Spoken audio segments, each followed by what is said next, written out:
નમસ્તે વિદ્યાર્થી મિત્રો, આગળના ભાગમાં આપણે જે કાવ્ય 3 છે સિલવંત સાધુને તેની પ્રસ્તાવના જોઈ, જોડે જોડે મેં તમને કાવ્ય 1 જે આપણે વૈષ્ણવજન ચલાવ્યું આગળ, બરાબર ને, તેની પણ પાછી થોડીક વાત કરી દીધી કે વૈષ્ણવજન એટલે કે વિષ્ણુની ભક્તિ કરનાર વ્યક્તિ તે કેવો હોય છે, લક્ષણો એના કેવા છે અને સામે સિલવંત સાધુના કેવા છે, એટલે મળતાવડા છે. પણ ક્યારે એવું ન સમજવું કે મેડમે કીધું હતું કે સરખું છે તો આપણે આનું પરીક્ષામાં કદાચ પૂછે તો વૈષ્ણવજનનું સિલવંત સાધુમાં લખી નાખીએ કે સિલવંત સાધુનો પ્રશ્નનું આમાં લખી નાખીએ તો ચાલશે, એવું નહીં. પણ આ તો ખાલી થોડુંક તમને ઇઝી પડે માટે તમને થોડુંક એ દર્શાવ્યું, એટલે કે મેં કહ્યું હતું. તો હવે પ્રસ્તાવના દરેકે મારી સાથે સાથે લખી નાખી હશે. હવે જ્યાં તમારી પ્રસ્તાવના પૂરી થઈ છે, બરાબર, ન્યા જ એની નીચેથી જ 1-2 લીટી છોડીને વચ્ચે હેડિંગ આપજો શબ્દાર્થ.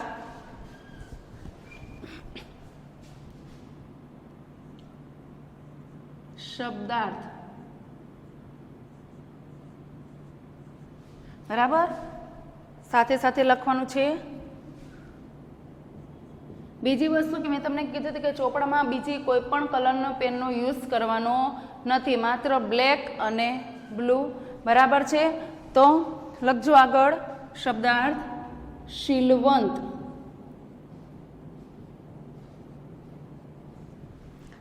ચારિત્ર્યવાન,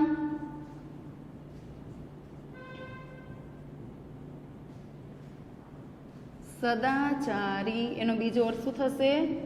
સદાચારી. સદા એટલે હંમેશા ને ચારી એટલે આચરણ કરો, સદા સારી બાબતોનું જે આચરણ કરે છે તે. આગળ વર્તમાન. વર્તમાન એટલે વર્તમાનનો અર્થ આપણે એમ છે તો અત્યારનો એવો શબ્દ થાય, પણ કાવ્યના રૂપે જોઈએ, કાવ્યના જે વાક્ય છે, પંક્તિ છે, એના અર્થમાં જોઈએ તેનો અર્થ શું થશે? તો વર્તન અને નિયમ. ત્રીજો શબ્દાર્થ છે વૃત્તિ. વૃત્તિ એટલે વલણ. વલણ, વૃત્તિ કહે ને કે તેની વૃત્તિ કેવું, તેનું વલણ કેવું, તેનું આચરણ કહીએ કે જે કાર્ય કરે છે એ કાર્ય તો કરે છે પણ ખરેખર એ મગજ મનથી શું વિચારી રહ્યો છે, તેની મનની વિચારણા શું છે તેને આપણે વૃત્તિ કહીએ છીએ. હવે જુઓ અહીંયા શબ્દ છે માં, પછી રીતે કોમા કરીને રાજ, જેને આપણે કહીએ છીએ પરમાત્મા અથવા ઈશ્વર.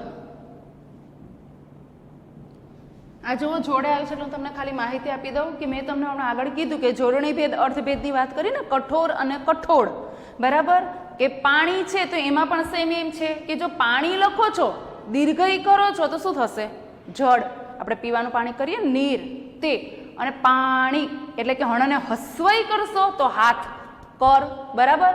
તો એવી રીતે જો જુઓ અહીંયા મેં મહારાજ શબ્દ લખ્યો છે, માં કરીને અહીંયા કોમા કરીને રાજ એટલે લખ્યું પરમાત્મા. પણ કદાચ હું આવી રીતે લખું મહારાજ તો શું થાય? એક રસોઈયો, કે આપણે રસોઈયાને પણ જે રસોઈ બનાવવા માટે આવે છે એમાં જે મુખ્ય વ્યક્તિ એને પણ આપણે મહારાજ તરીકે ઓળખીએ છીએ. એટલે કે આ વસ્તુ ખાસ ધ્યાનમાં રાખવી. એટલે કે આ શબ્દભેદ અર્થભેદ તરીકે પણ આ એક શબ્દ નીકળે છે. એટલે કે પાઠ કે કાવ્યની અંદર પણ ઘણા આવા શબ્દો આવતા હોય છે જે તમને જોડે જોડે કહેતી રહીશ. કે આનો મતલબ કે આપણે એક સામે કે મહારાજ એટલે પરમાત્મા, મહારાજ હાનો ઉપયોગ થતો હોય ત્યારે એક રસોઈયા તરીકે અથવા તો એક બ્રાહ્મણ તરીકે પણ આપણે તેનો બીજો અર્થ લખી શકીએ. આગળનો શબ્દાર્થ છે મહેરબાન.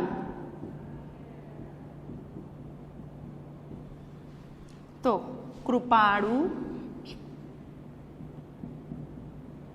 અથવા તો દયાળુ. શત્રુ, દુશ્મન, બીજો અર્થ છે રીપુ. આગળ ઉર્મા, તો હૃદયમાં. પરમાર્થ,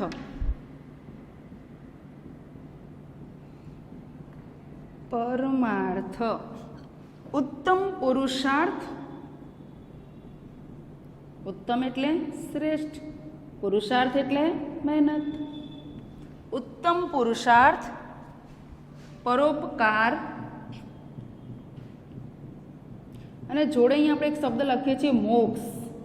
જ્યારે છેલ્લે એ પોતાનો શરીરનો ત્યાગ કરે છે, પણ જો એને સારા કાર્ય કર્યા હશે તો દરેક લોકો એમ કહે છે કે ભાઈ એને તો મોક્ષ પ્રાપ્ત થઈ ગયો, બરાબર, કે મનુષ્ય યોનિમાંથી તેને વિરામ મળી ચૂક્યો છે. તો એના માટેનો આ શબ્દ વાપરવામાં આવે છે. આગળનો શબ્દાર્થ છે પ્રીત.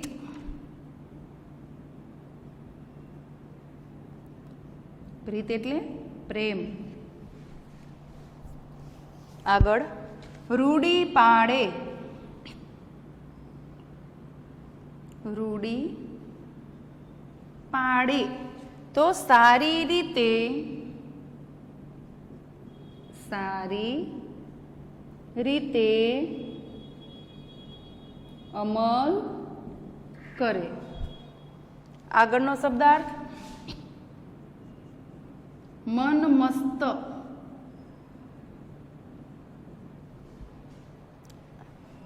મન મસ્તનો અર્થ કાવ્યની રીતે એટલે કે અહીં દિવ્ય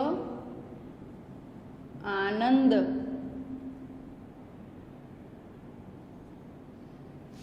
દિવ્ય આનંદ. આગળ મિથ્યા તો નકામું. બીજો અર્થ છે વ્યર્થ. ત્રીજું થશે ફોગટ. અને આગળ છે છેલ્લો શબ્દાર્થ વ્યાપાર. વ્યાપાર એટલે વેપાર, આપણે કહીએ ને વેપાર, ધંધો. તો અહીંયા એના માટેનો શબ્દ કાવ્યની અંદર વાપરવામાં આવ્યો છે વ્યાપાર, બરાબર. કાવ્યની અંદર નાનું એવું સરસ મજાનું આપણું કાવ્ય છે કે જેની અંદર આટલા શબ્દાર્થ છે. એના પછી એક લીટી છોડીને બરાબર વચ્ચે લખજો તળપદા શબ્દ. તળપદા શબ્દ, બરાબર. જેની અંદર તળપદા શબ્દો એટલે શું? તો કે તમને બોલવામાં સરખા લાગે છે પણ લખવામાં થોડો ઘણો ફેર પડી જતો હોય છે, તેવી રીતે. તો એવી જ રીતે અહીંયા પહેલો શબ્દ લખો નિર્મળ. હવે જુઓ, નિર્મળ આપણે બોલીએ જ છીએ પણ અહીંયા લખાણો છે કેવી રીતે? તો કે ર.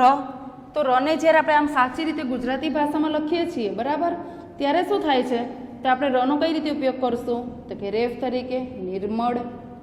નિર્મળ, નિર્મળ બંને બોલાય છે સરખી રીતે જ, પણ આ તળપદો શબ્દ એટલે કે આમ કહીએ ને કે ગામઠી ભાષામાં આ રીતનો ત્યારે એનો બોલવામાં ઉપયોગ થતો, પણ સાચી રીતે આવી રીતે લખવામાં આવતો હોય. આગળ છે રે વે. રેવે એટલે રહે, રહેવું એનો અર્થ. અહીંયા જે શબ્દાર્થમાં તમને સમજાવ્યું તે મહારાજ. આમ જોઈએ તો તળપદો શબ્દ છે જેનો અર્થ થશે મહારાજ. રૂડી. રૂડી એટલે સારી. પોર. પોર. પહોર. આગળનો લખો વેપાર.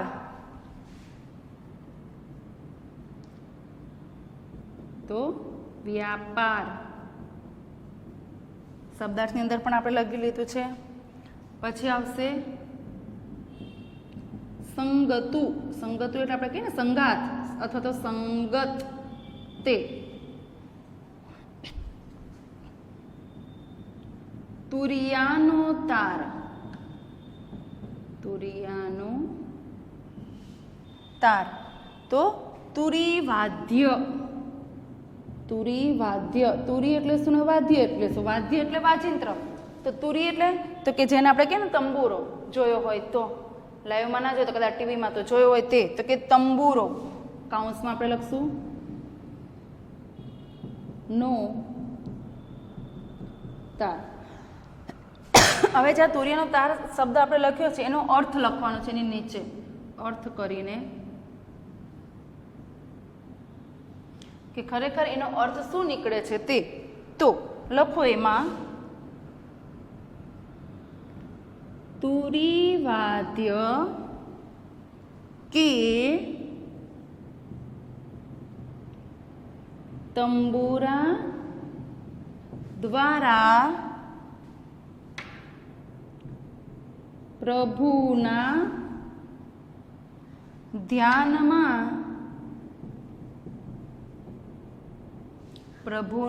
ધ્યાનમાં લાગી જવું.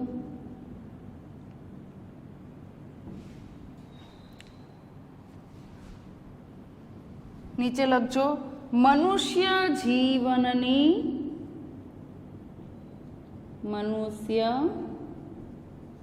જીવનની જાગ્રત સ્વપ્ન સુષુપ્ત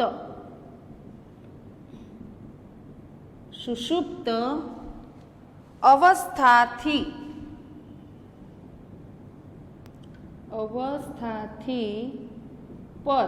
પર એટલે અલગ તરી આવતો અથવા તો આપણે એમ કહીએ જુદો.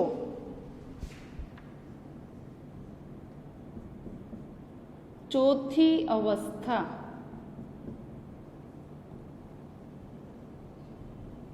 એટલે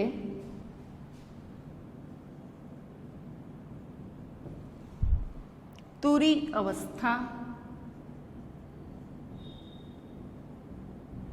આપણે કહીએ ને કે કોઈ પણ વ્યક્તિ છે તેમાં 4 અવસ્થા હોય. એક તો છે બાળપણ, શૈશવ કહીએ તે, યુવાવસ્થા, કિશોરાવસ્થા. પહેલા આવે બાળપણ, પછી કિશોરાવસ્થા, યુવાવસ્થા અને છેલ્લા આવે વૃદ્ધાવસ્થા. આ વ્યક્તિને લગતી 4 અવસ્થાની વાત થઈ. પણ અહીંયા આપણે આગળની 3 નહીં, પણ ચોથી અવસ્થા એટલે કે છેલ્લે જે આપણે કહીએ ને વૃદ્ધાવસ્થા. એવું નહીં કે વૃદ્ધાવસ્થામાં જ આપણને ભાન થાય છે કે ખરેખર આપણે ઈશ્વરની વાત કરવાની છે અથવા તો ઈશ્વરને યાદ કરવાની છે. ઘણા લોકો એમ કે ના ભાઈ અત્યારથી થોડું ભજન કરાય કે હજી તમે નાના છે ઉંમરમાં. પણ સમય ક્યારે કેટલો કોની પાસે છે તે આપણને ખ્યાલ હોતો નથી. પણ અહીંયા ખાલી આપણને એટલી બતાવવામાં આવે છે કે ચોથી અવસ્થા જ્યારે કોઈ પણ મનુષ્યના જીવનમાં જાગૃત થાય છે ત્યારે તે તેનો સાથ લેતો હોય છે. બરાબર. આપણે ફરીથી શબ્દાર્થ લઈ લઈએ. શીલવંત તો ચારિત્ર્યવાન અથવા સદાચારી. પછી છે વર્તમાન તો વર્તન અને નિયમ.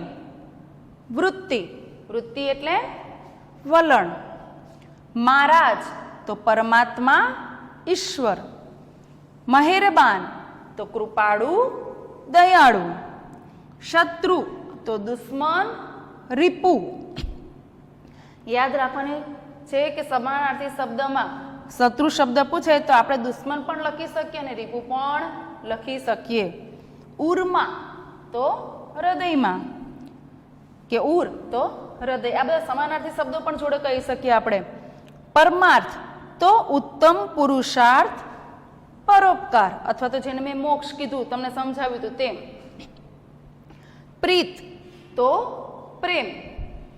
રૂઢી પાડે તો સારી રીતે અમલ કરે. કોઈ પણ કાર્ય આપણને આપવામાં આવેલું હોય, તમે વ્યવસ્થિત રીતે કાર્ય કરો છો તો આપણે એમ કે નહીં એને બહુ સરસ કાર્ય કર્યું. તો અહીંયા પણ એ જ વસ્તુ કહેવામાં આવી છે કે જે પણ એણે હવે તો એની તુર્યાવસ્થા એટલે કે ઈશ્વરને પ્રાપ્ત કરવાનું જે જાગૃત કર્યું છે અથવા તો એક વિચાર જાગૃત કર્યો છે, હવે તેને પૂરી રીતે પૂરો કરે છે. તેવી રીતે મન મસ્ત તો મન મસ્ત એટલે કાવ્યના રૂપે જોઈએ તો અહીં કરીને મેં લખ્યું હતું કે દિવ્ય આનંદ એટલે કે કારણ કે જે વસ્તુ હવે એને મનથી પ્રાપ્ત કરવી જ છે, નિશ્ચય એને કરી જ લીધો છે, તેને ખૂબ આનંદથી પ્રાપ્ત કરવાની તે કોશિશ કરશે. દિવ્ય આનંદ એટલે કે અનેરા આનંદ, ખુશી સાથે. મિથ્યા તો નકામું, વ્યર્થ, ફોગટ. વ્યાપાર એટલે કે વેપાર. પછી છે તળપદા શબ્દો તો નિર્મળ તો નિર્મળ. રેવે તો રહે. મહારાજ તો મહારાજ. રૂડી તો સારી. પોર તો પહોર. વેપાર તો વ્યાપાર. સંગતુ એટલે જેને મેં કીધું સાથ, જેને આપણે લખીએ છીએ સંગત. તુરિયાનો તાર તો તુરી વાદ્ય જેને આપણે તંબુરો કહીએ છીએ તેનો તાર. તેનો અર્થ આપણે લખ્યો કે તુરી વાદ્ય કે તંબુરા દ્વારા પ્રભુના ધ્યાનમાં લાગી જવું. પોઈન્ટ કરીને અહીંયા આપણે લખ્યું છે કે મનુષ્ય જીવનની જાગ્રત એટલે કે અચાનક તે તંદ્રાવસ્થામાંથી નિંદ્રાવસ્થામાંથી જાગી ગયો હોય તેમ જાગ્રત સ્વપ્ન સુષુપ્ત, સુષુપ્ત એટલે સૂતો હતો, અત્યાર સુધી જાણે એનું મન સૂતું હતું, પણ અચાનક તે શું થઈ ગયું છે, જાગ્રત થયું છે. એટલે એ અવસ્થામાંથી પર એટલે કે જુદી જે ચોથી અવસ્થા છે જેને આપણે તુરી અવસ્થા કહીએ છીએ. એટલે કે હવે માત્ર તેને એક જ વસ્તુ ધ્યાનમાં આવે છે, શું, તો કે ઈશ્વરને પ્રાપ્ત કરવાની વાત. તો એ જ વસ્તુ અહીંયા વાત કરવામાં આવેલી છે. બીજી વસ્તુ, હવે આગળ આપણે વિરોધી શબ્દ જોઈશું આના.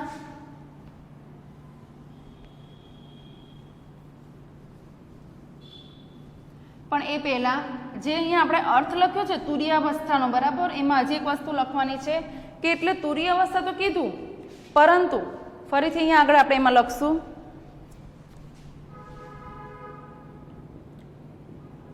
તુરીયાવસ્થા કે જેને ધ્યાનાવસ્થા, કૌંસમાં લખજો, બ્રહ્માવસ્થા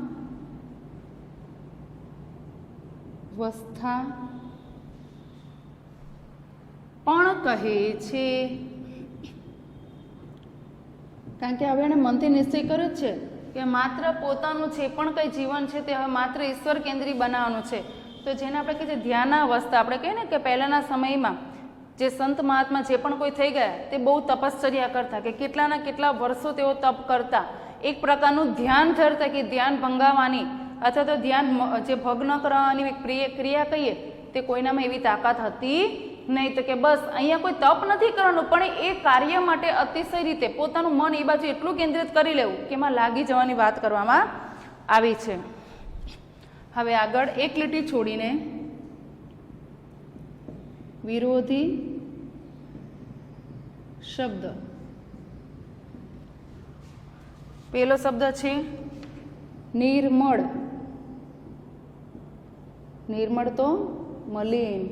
નિર્મળ એટલે આમ જોઈએ તો ચોખ્ખું, અને મલિન એટલે જે મેલું થઈ ગયું છે તે થાય, એવી રીતે. પછી આવે મિત્ર તો શત્રુ. વ્યવહાર તો વ્યવહાર એટલે જે સારો વ્યવહાર કરીએ તે, પણ વિરોધી થશે દુર્વ્યવહાર.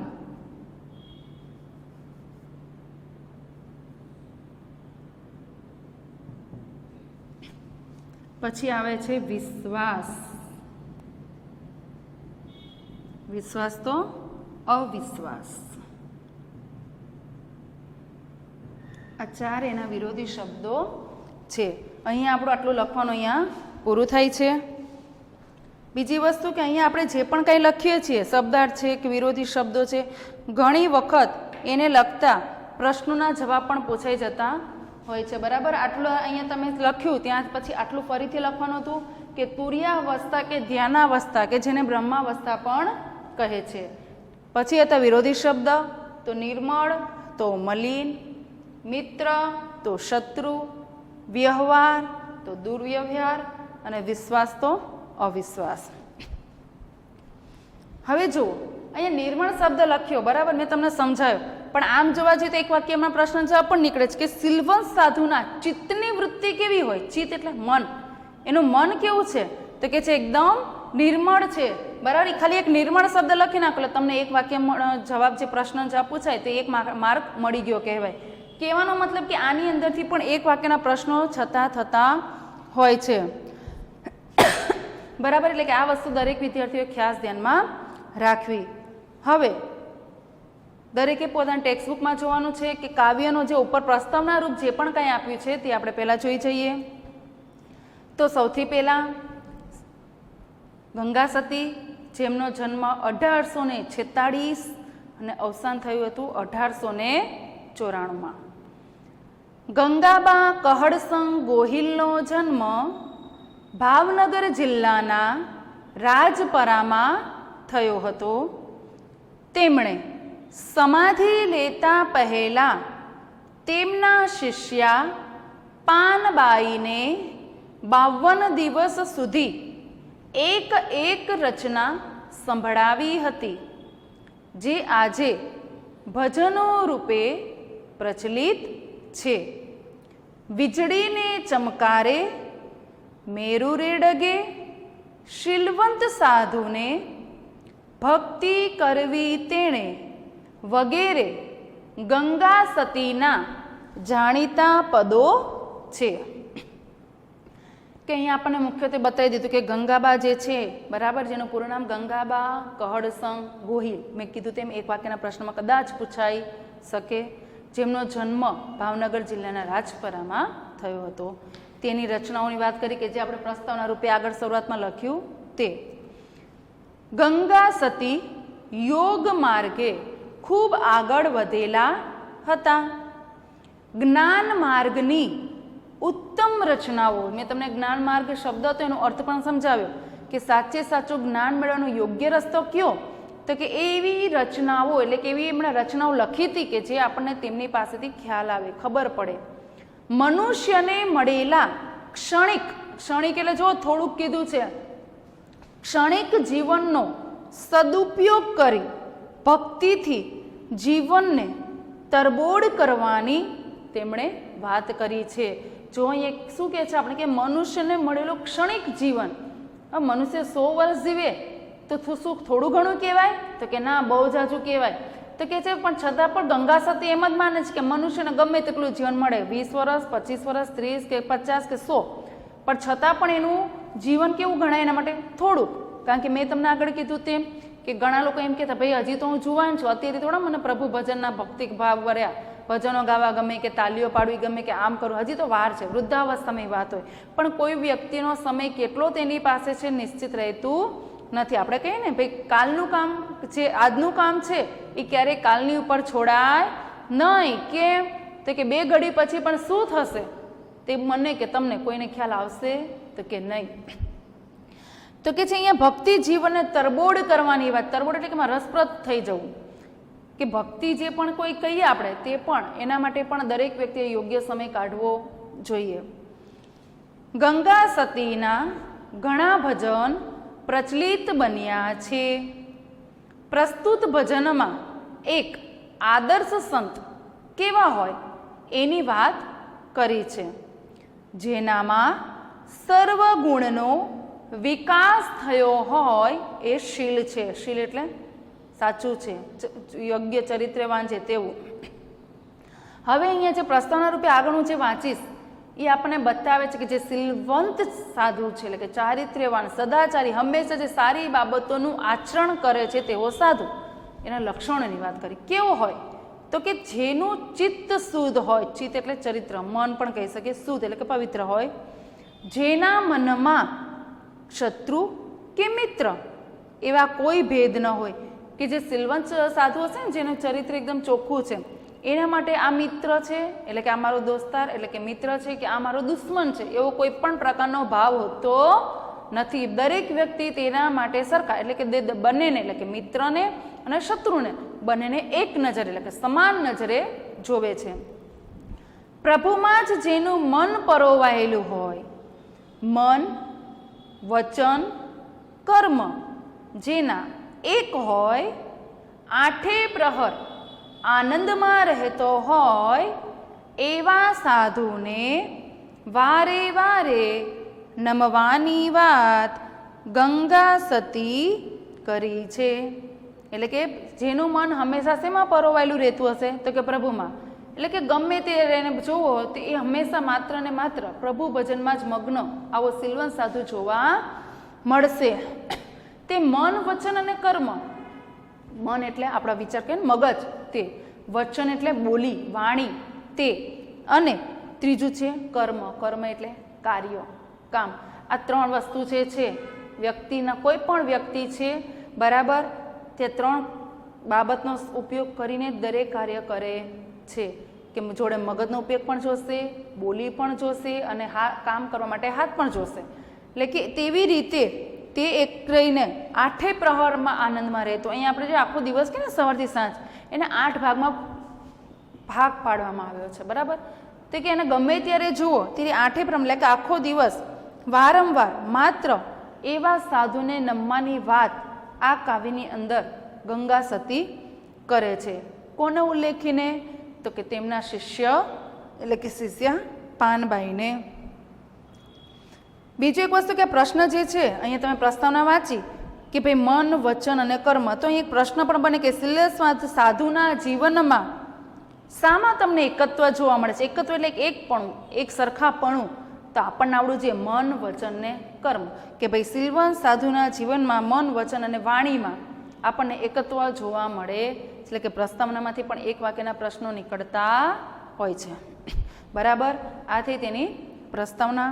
હવે પહેલાં સૌ પ્રથમ હું કાવ્યને એક વખત સરળ રીતે, સરળ ભાષામાં વાંચી જાઉં. દરેકે પોતાનું ધ્યાન પોતાના પુસ્તકમાં રાખવાનું છે. કેમ? તો કે વારંવાર હું એકનું એક વાક્ય જ બોલું છું કે એ શબ્દ કોઈ જોડણી સ્વરૂપે પણ પૂછાઈ શકે, કોઈ પણ એક્ઝામ હોય તેમાં. શીલવંત સાધુને વારે વારે નમીએ, જેના બદલે નહીં વર્તમાન રે. ચિત્તની વૃત્તિ જેની સદાય નિર્મળ, જેને મહારાજ થાય મહેરબાન. જેને શત્રુને મિત્ર એકે નહીં ઉર્મા, જેને પરમાર્થમાં પ્રીત રે. મન, વચન ને વાણીમાં ચાલે ને રૂડી પાડે એવી રીત. આઠે પર મન મસ્ત થઈ રેવે, જેને જાગી ગયો તુરિયાનો તાર રે. નામ ને રૂપ જેણે મિથ્યા કરી જાણ્યું ને, સદાય ભજનનો વ્યાપાર. સંગતું કરો તો તમે એવાની કરશો ને, તો ઉતરશો ભવ પાર રે. ગંગા સતી એમ બોલિયા રે પાનબાઈ, જેને વચનુમાં વિશ્વાસ. બરાબર, તો આપણું એક વખત કાવ્ય વાંચી ગયા. હવે જે આગળ જે કાવ્ય આપણે પંક્તિસહ છીએ આગળના લેક્ચરમાં જોઈશું. ત્યાં સુધી આજના હોમવર્કની અંદર દરેકે મારી જોડે જોડે તો તમે શબ્દાર્થના ચોપડામાં લખ્યું જ છે, પણ છતાં પણ જે આપણે એના તળપદા શબ્દો અને વિરોધી શબ્દ, શબ્દાર્થ નહીં, માત્ર તળપદા શબ્દ અને વિરોધી શબ્દ છે તે તમારે હોમવર્કમાં એક વખત લખવાના રહેશે અને વીકલી ટેસ્ટની તૈયારી કરવાની રહેશે. Thank you.